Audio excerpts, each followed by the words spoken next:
When to use the sustain pedal. Most of you probably know when to use the sustain pedal, but a lot of beginning players are not familiar with the sustain pedal and what it does. And it does what it says it does. It sustains notes or chords.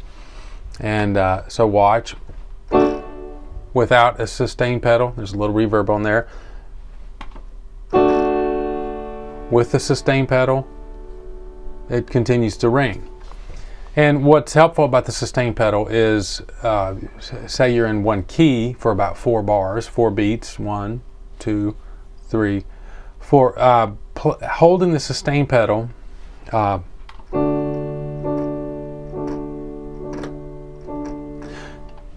gives it kind of glues all that together, gives it a little more ambiance, a little smoother. Without the sustain pedal, so nothing different in how I played. It's just the sustain allows me to hit a note, move my hands or raise my hands up and continue to sustain that note.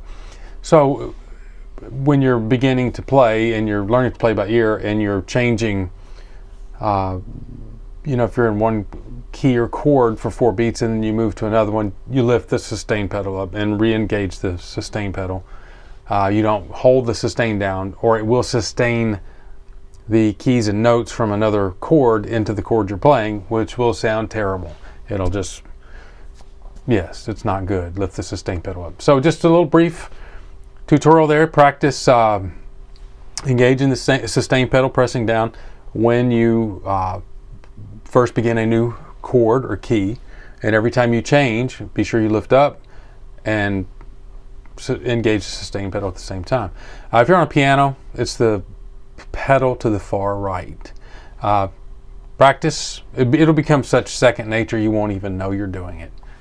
Little info on the sustain pedal. Have fun.